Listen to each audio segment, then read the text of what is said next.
But being abroad makes you realize how peculiar some of the things we do in the US are. Like, take the Constitution, for example, right? There's the one Bill of Rights amendment that says, no cruel and unusual punishment, right? So cruel totally makes sense, but unusual? Why is that one in there?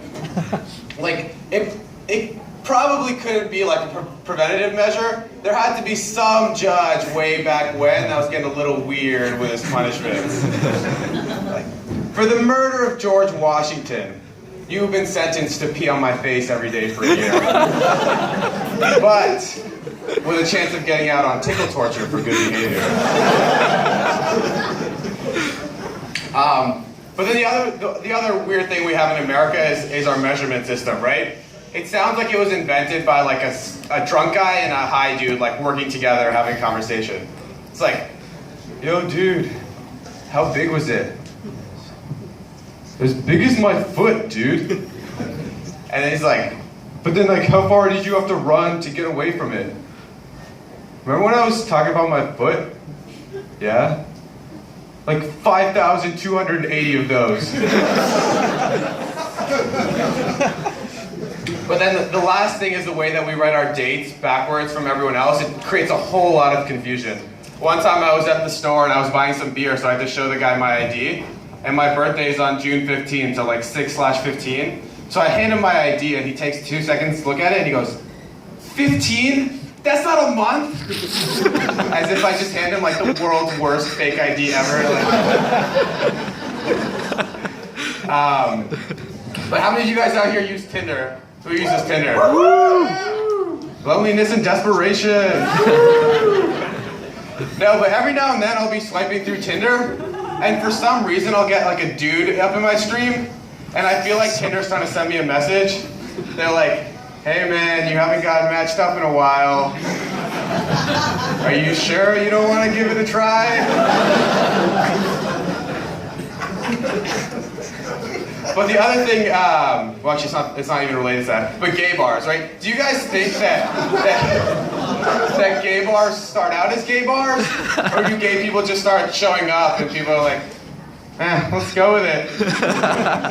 Because I always imagine a bar being started by, I don't know, like Venue 51 people are here, but like, I always imagine a bar being started by two like womanizer dudes that are like, oh yeah dude, we're gonna be drowning in it now, let's go!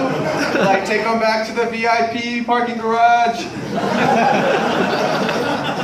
But then like, it's a gay bar and they're like, oh okay, I guess we can work with it. Swipe them through our Tinder stream, you know, see who's matching up. But I had this one friend who always said these really ambiguously gay things, so you were never really sure like what was going on. Like, one time he came back from this party, and we were like, hey dude, how was the party? Party wasn't that great, it was like all dudes. I made out with 2 people though. Well, one time we walked into his room, and he was like microwaving some almonds. And we were like, what are you doing, dude? He's like, oh dude, warm nuts. I need to eat warm nuts way more often. We're like, all right dude, you do you. Sorry. Okay, the other thing, so how many of you guys have ever been trying to like, you know when you're reading like a name or an email address on the phone, and you have to think of like words that start with the letters that you're saying, and it's always the hardest thing to do on the spot. I always think of like the most inappropriate stuff as I'm doing that. Like, say I'm spelling my last name, I'm like, J. Don't say Jews, don't say Jews, damn it! Oh. A is in anus, don't say anus. Anus! Oh, motherfuckers! And so I can, like, I feel like the person on the other side of the phone always thinks I'm like the weirdest motherfucking dude who like only thinks of curse words. But one time I was filling out this job application, and when I got to like near the end, and one of the questions was, have you ever been fired from a job? So I was like, well, I don't know if I got fired. And then the next question's like, have you ever quit when you knew you were about to be fired? I was like, damn it! They got it, they're thinking ahead, they always know. But have you guys ever been texting somebody and instead of hitting the question mark, you accidentally hit the exclamation point instead, and you sound really excited about something that you like really shouldn't be that passionate about? You're like, dude, what's the homework tonight? It's like, dude, just read the chapter. I don't know why you're so excited about that. Like, just do the work.